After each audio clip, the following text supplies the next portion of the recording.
दावत कर दी किसी ने पीर समझ के पैर की, घर में बैठा हुआ अचानक डांटने लगा, क्या हुआ बाबा? अरे बोले वो काबे में कुत्ता घुसा जा रहा था, उसे निकाला मैंने। अच्छा बाबा बड़े पहुंचे हुए, काबे का कुत्ता यहाँ बैठ के भगा रहे, और तभी उसके गाल पे एक तमाचा लगा कर पूछते, कम वक्त वहां सैकड़ों खादिम मौजूद हैं, वहां काबे में कुत्ते घुस रहे हैं, तू ही तो भगाएगा यहाँ से कुत्ता काबे का? हुकूमत लाखों रुपए खर्च कर रही है, खादिम खड़े हैं चप्पे चप्पे पे, काबे का कुत्ता ये भगा रहा, किसी को काबे का कुत्ता ही नजर नहीं आ रहा, ये भगा रहे हैं यहाँ से काबे का कुत्ता। काबे का कुत्ता भगा रहे थे, यहाँ से वहां तक देख रहे थे। बीवी जरा चालाक थी, सियानी थी उसकी, जिसके घर दावत थी, उसने समझ लिया ये फर्जी है, जाली। उसने चावल बनाए, बोटियां अंदर को छुपाई, ऊपर से सफेद प्लेन चावल, उसके ऊपर से रखी चटनी पीर साहब के आगे। अब पीर के हालात, जो पचरंगी मीठे से पहले राजी न होता हो, उसे चावल खुश्क चटनी के साथ नजर आए तो उस पे क्या गुजरेगी? अगर यासीन भाई की दुकान पे आ गया तो आधा किलो बर्फी खा के उठेगा कि तुम्हारी बर्फी बड़ी मशहूर है, लाओ लेके आओ, फातिहा पढ़ूंगा आज, बड़ा काम चलेगा तुम्हारा। समझ रहे हो? पचरंगी मीठे से पहले जो राजी नहीं होता, आके कहता लल्ली मंगा ले मीठा। कह रहे पीर साहब इसके पापा ना है। अरे के पापा ही तो ना है, पैसे तो हैंगे, मंगा ले। आया हूं तब तेरी भी फातिहा पढ़ के जाऊंगा। पूरे गांव में डाका डाल रहा, डाका, इससे मीठा, उससे 100 रुपए, उससे 500 रुपए, इससे 200 रुपए। उसने चावलों के ऊपर चटनी रखी, चावल पीर के आगे पलट। पीर ने देखा तो आंखों में खून उतर आया। गुस्ताखी, ये जुर्रत, पीर को ये चटनी वाले सूखे चावल। कहने लगे तुमने बड़ी गुस्ताखी कर दी, तौहीन कर दी, हम तुम्हारे पीर हैं, हमें ये चटनी वाले चावल, तुमने कुछ तो अच्छा किया होता, बिरयानी बनाई होती, कौरमा बनाया होता। बीवी अंदर से निकल के आई, बोली कमबख्त तू बहुत बड़ा फ्रॉडी है, निकल जा, उठ जा, तू इतना बड़ा नालायक, तुझे यहाँ बैठकर काबे में कुत्ता तो नजर आता है, मगर चावलों के नीचे दबी गोश्त की बोटियां नजर नहीं आती। भला फर्जी है, निकालो इसे। ऐसे ऐसे फर्जी मार्केट में, ऐसे ऐसे झूठे मक्कार। बचो खुद भी, अपनी औलादों को भी बचाओ, और खुदारा खुदारा न नाचने गाने में लगो, न अपनी औलादों को इसमें लगाओ। याद रखना, अगर आखिरत संवारना है, अगर खुद को बेहतर बनाना है, अगर इन नौजवानों को बेहतर बनाना है, अगर अपना मुस्तकबिल रोशन करना है, तो इतना याद रहे, नाचना नचाना नहीं है। हमें नाचने में कुछ नहीं मिलेगा, हमें अल्लाह की बारगाह में सर झुकाना है, हमें रब का कलाम पढ़ना है। वो कलाम जो पढ़ते हुए अजमेर में वालिए अजमेर आए, वो कलाम जिसको पढ़ते हुए कलियर की सरजमीन पे साबिरे पाक पहुंचे, वो अल्लाह का कलाम जिसको पढ़ते हुए दिल्ली में ख्वाजा निजामुद्दीन पहुंचे, वो रब का कलाम जिसको पढ़ते पढ़ते तुम्हारे गांव में दादा मियां आराम फरमा रहे हैं। हो जाएगा चेहरा नूरानी और दिल में चमक आ जाएगी। समझ रहे हो जाएगा चेहरा नूरानी। कैसे होगा? फेयर एंड हैंडसम से नहीं होगा, गार्नियर के फेस वॉश से भी नहीं होगा, फेयर लवली से भी बात नहीं बनेगी। प्रोडक्ट हिमालय का ले लो या कोई भी महंगी से महंगी क्रीम ले लो, याद रखना कोई क्रीम गोरा नहीं करती। मुझे बताओ, करती है कोई क्रीम गोरा? करती है? देखो तुम सब जानते हो, समझदार हो, बड़ा मामला खराब है। समझ रहे हो?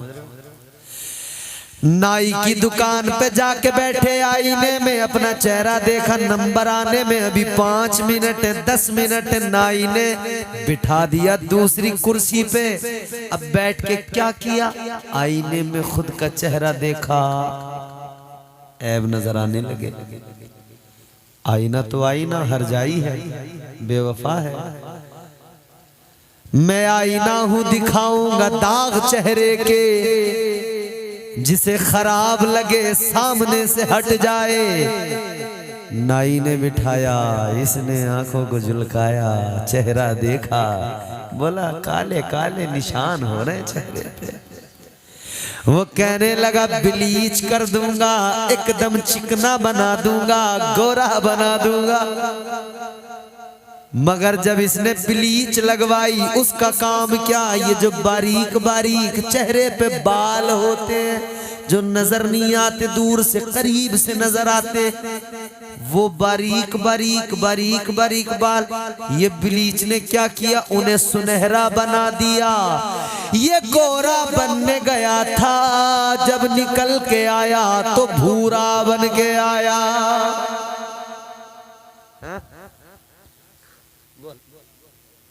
दोस्त कह रहे अबे भूरा कब से हो गया तू? हालात ये हैं।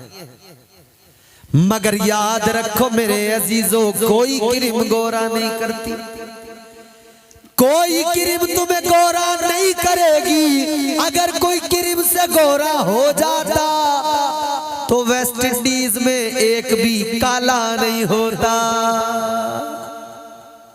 क्रीम लगाते गोरे हो जाते। जो फुल ब्लैक सर से पैर तक पूरे काले हैं, इनके पास भी पैसे हैं भैया, बड़ी महंगी महंगी खरीद सकते हैं क्रीम।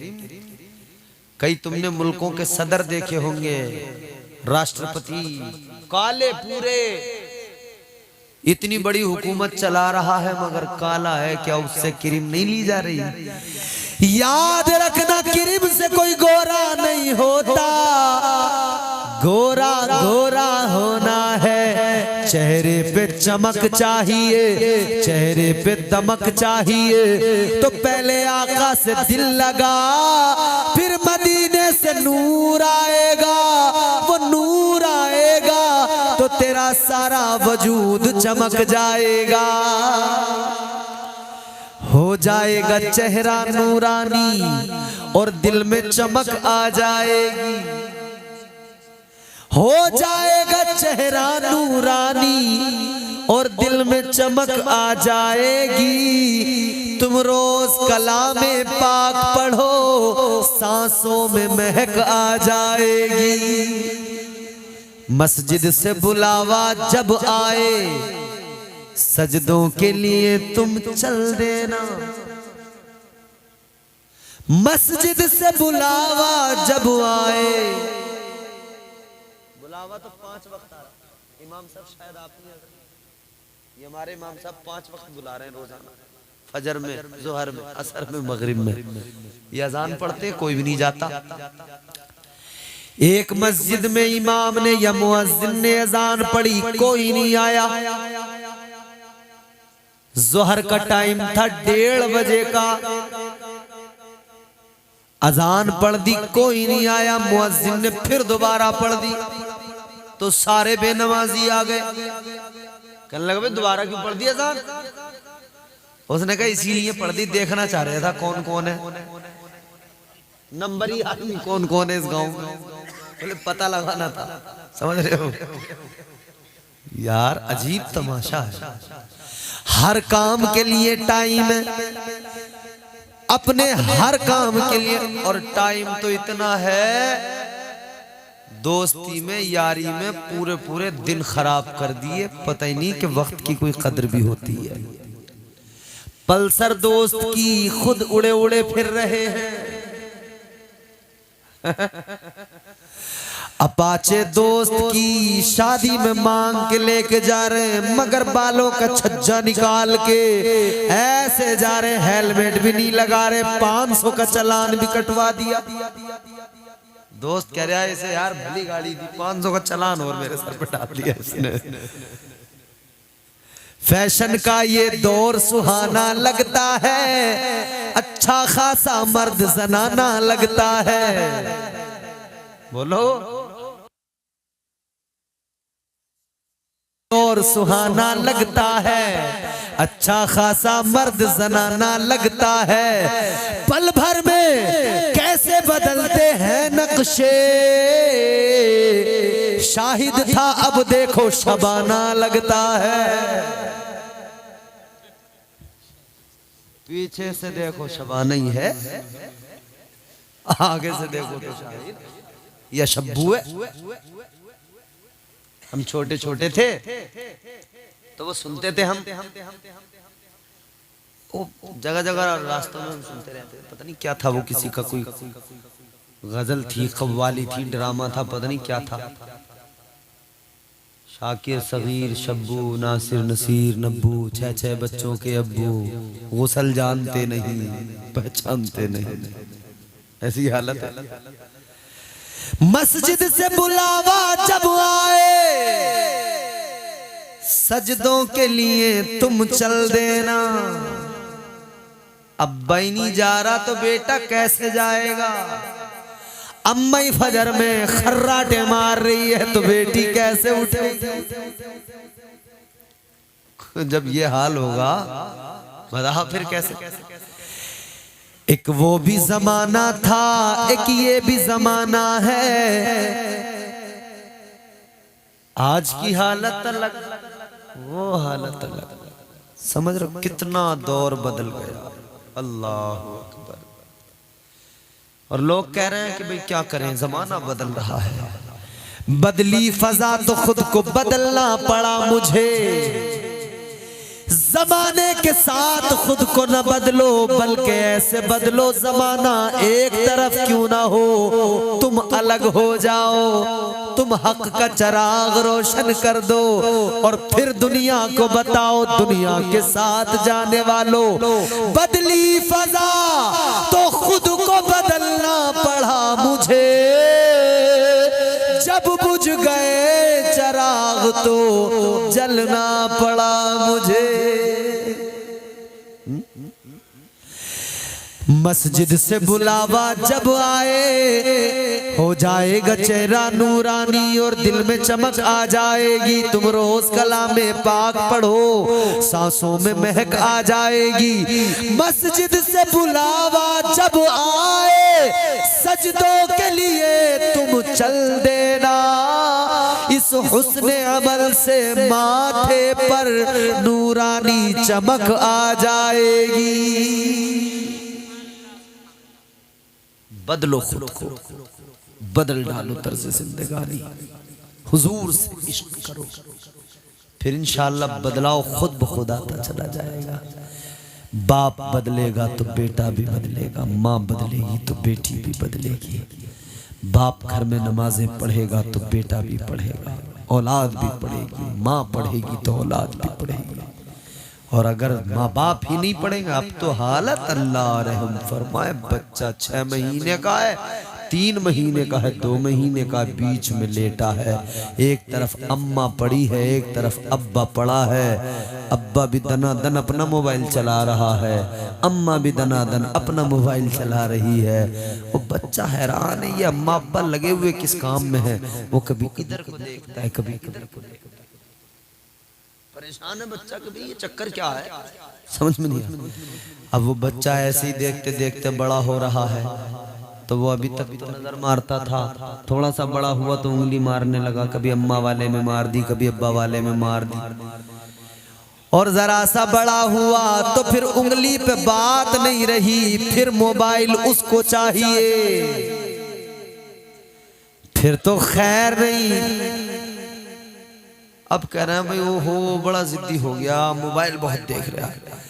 अरे मोबाइल तो खुद ही देखेगा, तूने इसको सामने बिठाकर या इसको बिस्तर पे जब ये लेटा था, तुम दोनों मियां बीवी दाएं बाएं थे, तुमने उस वक्त कुरान पढ़ा होता तो ये भी कुरान से मोहब्बत करता।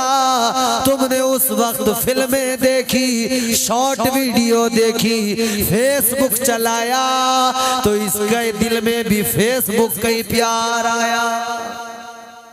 भैया ये भी फेसबुक वाला हो गया। तो फेसबुक, ट्विटर, इंस्टाग्राम, इन सब से भाई खुद को बाहर निकालो। ये जाल है, जी का जंजाल है, कर देता कंगाल है। जो फंस गया उसका बुरा हाल है, न इधर का न उधर का बेहाल है। है? आग जलाते हो? आग बोलो भाई, ठंड का मौसम है, आग तो जलाती होगी। मक्खन भी देखा ही होगा, मक्खन आग जला के आग के पास में मक्खन रख दो, जमा रहेगा या पिघल जाएगा? बोलो। आग के अंदर होती है गर्मी, उसका काम है गर्मी देना, और मक्खन को गर्मी मिलेगी तो पिघलेगा, यकीनन पिघलेगा। अब एक बात बताओ, कोई आदमी आग जलाए, उसके बराबर में रख दे मक्खन, फिर कहे पिघलना नहीं है, पिघलना नहीं है, हो पाएगा? बोलो, नहीं हो पाएगा ना। कितना बेवकूफ होगा वो आदमी, आग जलाकर मक्खन रखे, फिर कहे पिघलना नहीं है, पिघलना नहीं है, पिघलना नहीं है। तो इसी तरह वो भी कितना बड़ा अहमक बेवकूफ है जो छोटे छोटे बच्चों को ये आग का अंगारा मोबाइल दे दे, फिर कहता है बिगड़ना नहीं है, बिगड़ना नहीं है, बिगड़ना नहीं है। आग के बराबर में मक्खन रखोगे जरूर पिघलेगा, और ना समझ के हाथ में ये अंगारा दोगे वो जरूर बिगड़ेगा। समझ रहे हो? सही बात है या गलत है? तो भैया नस्लें अपनी तबाह ना हो जाए, बदलो खुद को। दिए से लो कभी तूफान से ताकत छीन लेता है। ये चार मिसरे सुना रहा हूं आपको, तकरीर मेरी हो गई अब अल्हम्दुलिल्लाह। दादा मियाँ की शान में, कलंदर की शान में 4 मिसरे पढ़ूंगा, मगर पहले मेरी बात, मेरा पैगाम इन 4 मिसरों में सुन लें आप। दिए से लो कभी तूफान से ताकत छीन लेता है, वो जालिम बादशाहों से हुकूमत छीन लेता है। वो अपने नेक बंदों को कभी रुसवा नहीं करता, वो खुदा। दिए से लो कभी तूफान से ताकत छीन लेता है, वो जालिम बादशाहों से हुकूमत छीन लेता है। बहुत ही सादगी से तुम गुजारो जिंदगी अपनी, हवा में उड़ने वालों से वो शोहरत छीन लेता है। वो अपने नेक बंदों को कभी रुसवा नहीं करता, मगर भटके हुए लोगों से जन्नत छीन लेता है। ये सच्चाई है। अल्लाह ताला से डरे, उसका खौफ दिल में रखें, उस रब से प्यार। हमने ऐसे ऐसे लोग भी देखे, अल्लाह रहम फरमाए, ये कोई लतीफा नहीं, कोई मजाक नहीं। बड़े बड़े हाजी नमाजी लोग हमने देखे, मगर शैतान के वसवसों से बच नहीं पाए। समझ रहे हो? नहीं बच पाए।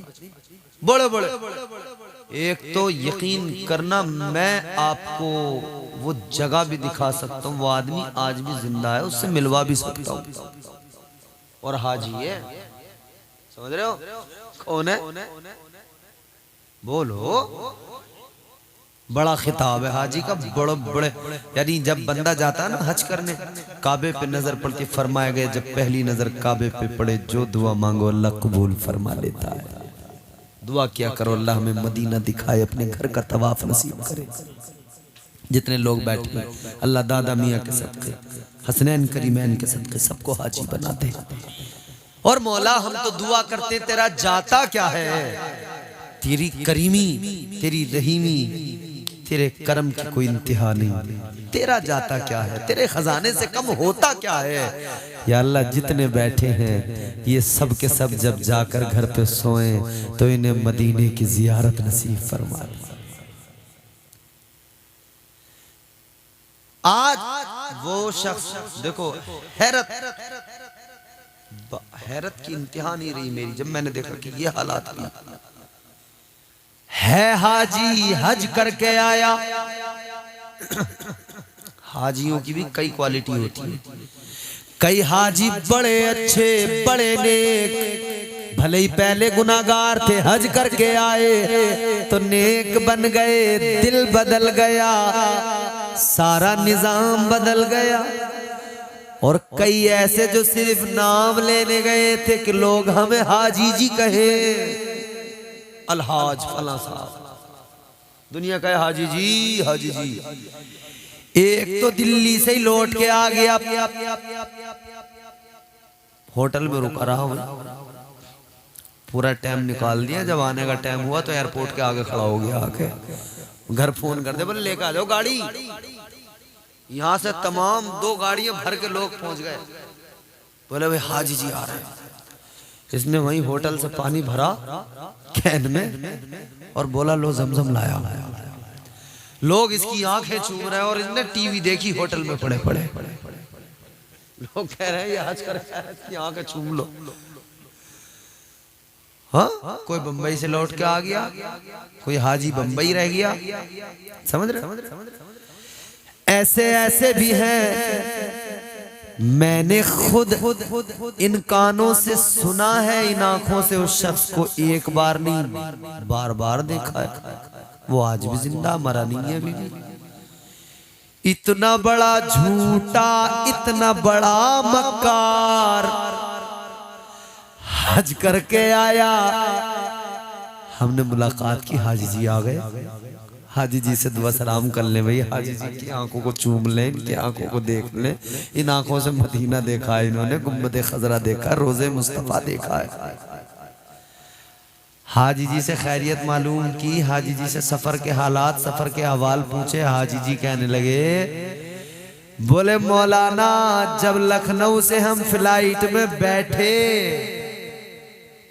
हवाई जहाज में, और बोले जब लखनऊ से जहाज उड़ा, बोले मैंने घड़ी में टाइम लगाया, पूरे 13 मिनट में जहाज हमारे गांव के ऊपर था।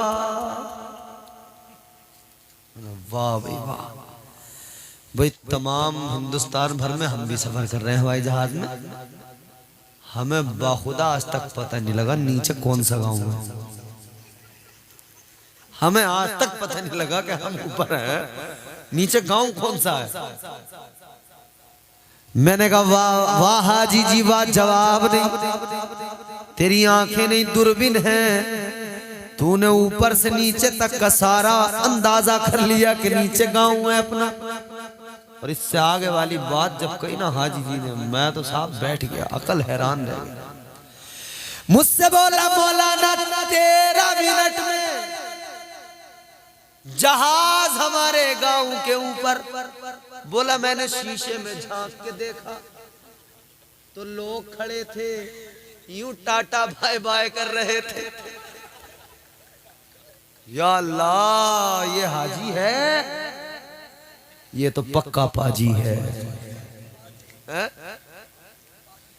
मैंने कहा तेरा भी जवाब नहीं, तेरी भी आंखों में दूरबीन, तूने ऊपर से सब देख लिया और नीचे वाले भी तेरे गांव वाले, उनका भी जवाब नहीं। वो नीचे खड़े हैं और उन्हें भी कम वक्त को पता लग रहा कि ये जो हवाई जहाज जा रहा है इसमें हमारा हाजी बैठा हुआ है। कमाल है, कमाल। झूठों ने झूठों से कहा है सच बोलो, समझ रहे हो? झूठों ने झूठों से कहा है सच बोलो। इमाम साहब को बहुत नमूने मिलते होंगे, मैं सही बता रहा हूँ, सारे नमूने इमाम से तो आके टकराते। ऐसे ऐसे नमूने अल्लाह रहम करे, इमाम को जान छुड़ानी मुश्किल हो जाए। बेचारा इमाम परेशान है, समझ रहे हो, मगर बेचारा क्या करे, मजबूर है, चुपचाप बैठा है। और इमामों पे तो जुल्म ही बड़ा, बेचारों पे इतना जुल्म है, जिसका जहां मौका लगा वही इमाम के मान ले पैसे। कोई निकाह में मान लेगा। मैंने कई गांवों में देखा कि निकाह में मिल रहे हैं 5000 लौटने वाले से, दे रहे हैं इमाम को 2000 3000। मैंने कहा ये क्यों रोक लिए इसके गरीब के? ये बेचारा उम्मीद लगाए बैठा था कि फलाने की बेटी का निकाह होगा, मेरा काम चल जाएगा, मैं बच्चों के कपड़े दिलवा दूंगा। मगर इन्हें क्या पता था एक खतरनाक सा मुक्तदी आएगा, मेरे बच्चों के कपड़े खा जाएगा। समझ रहे हो? बेचारा इमाम देखता रह गया। और सुनो, ये मैं अपनी आप बीती बता रहा हूं, मैंने भी इमामत करी है भैया। कई बड़े खूंखार मुक्तदी मुझे भी मिले हैं, मेरे भी मार लिए उन्होंने, मेरे भी मारे हैं भाई। अब इमामत करने का तो मुझे टाइम नहीं, मैं भी दिल की भड़ास यही निकाल देता हूँ जलसों में। कम वक्तों मेरे तो मारे हैं, कम से कम और किसी के तो न मारो, उन्हें तो दे दो, अल्लाह तुम्हारा भला करे। हालात ये हैं, झूठों ने झूठों से कहा है सच बोलो, सरकारी ऐलान हुआ है सच बोलो। अच्छा, मसला यही है, देखो इमाम के नाम से निकाह की उजरत ली जाए तो वो इमाम का ही हक है, उस पैसे का इस्तेमाल मस्जिद में जायज नहीं है। ये मसला यहाँ के मुफ्ती से पूछ लो, मरकज़े अहले सुन्नत बरेली शरीफ चले जाओ, मसला यही है, जवाब यही मिलेगा। जो पैसा निकाह में बतौरे उजरत इमाम के लिए लिया जाए वो सिर्फ इमाम का होता है। अगर मस्जिद के लिए लेना है तो आप कह के लें कि हमारी मस्जिद को क्या दे रहे हो, हमारी मस्जिद के लिए दो, हमारे मदरसे के लिए क्या दे रहे हो, या वो कह के दे कि ये मदरसे के, ये मस्जिद के, और ये निकाह की उजरत इमाम की, उसमें नहीं करना चाहिए। झूठों ने झूठों से कहा है सच बोलो, सरकारी ऐलान हुआ है सच बोलो। घर के अंदर झूठों की एक मंडी है, दरवाजे पर लिखा हुआ है सच बोलो। यहाँ दरबारे दादा मियाँ में सच का पैगाम है, यहाँ सच को आम किया जाता है। ये कलंदर है, कलंदर का आस्थाना है। मैंने जो वादा किया था ना कि कलंदर का मकाम 4 मिसरों में सुनाऊंगा, गुफ्तगू तमाम सुनो 4 मिसरे अगर ये सुन लिए मुझे यकीन हो जाएगा तुमने पूरी मेरी तकरीर सुन ली, पूरी तकरीर तुम समझ गए। दीवाना कलंदर क्या होता है? उजले कपड़ों में सिकंदर हो जरूरी तो नहीं। पूरे मुल्क में, हिंदुस्तान में अल्हम्दुलिल्लाह मुख्तलिफ सूबों में, मुख्तलिफ रियासतों में मेरी शमूलियत मुल्क भर के जलसों में हो रही है, होती रहती है। मैं जहाँ भी पढ़ता हूँ, जहाँ भी सुनाता हूँ, लोग मुझे मोहब्बत से, बड़ी दादो तहसीन से इन मिसरों पे मुझे नवाजते हैं। मैं देखता हूँ अलसिया भोज के लोग कैसा सुनेंगे इसको। उजले कपड़ों में सिकंदर हो जरूरी तो नहीं। बड़े बड़े डकैत आजकल बिल्कुल साफ सुथरे चमकीले बगबगे कपड़े पहने हुए हैं। उजले कपड़ों में सिकंदर हो जरूरी तो नहीं। मैले कपड़ों में कलंदर भी तो हो सकता है। ये दादा मियाँ के लिए खास है। दो मिसरे जो भाई, उजले कपड़ों में सिकंदर हो जरूरी तो नहीं, मैले कपड़ों में कलंदर भी तो हो सकता है। जिस भिखारी को हिकारत से पुकारा तूने, उसके कासे में समंदर भी तो हो सकता है। हो सकता है, यकीनन हो सकता है। और तारीख ने बताया कि बगदाद व अजमेर की सरजमीन पे कलंदर ने एक प्याला ही भेजा था। मुरीद गया, अना सागर से कहा ख्वाजा ने बुलाया है। अना सागर ही नहीं आया, सारे नदी नाले सारे दरिया सिमट के एक प्याले में आ गए, एक कासे में आ गए। उजले कपड़ों में सिकंदर हो जरूरी तो नहीं, मैले कपड़ों में कलंदर भी तो हो सकता है। जिस भिखारी को हिकारत से पुकारा तूने, उसके कासे में समंदर भी तो हो सकता है। अल्लाह ताला सलाम।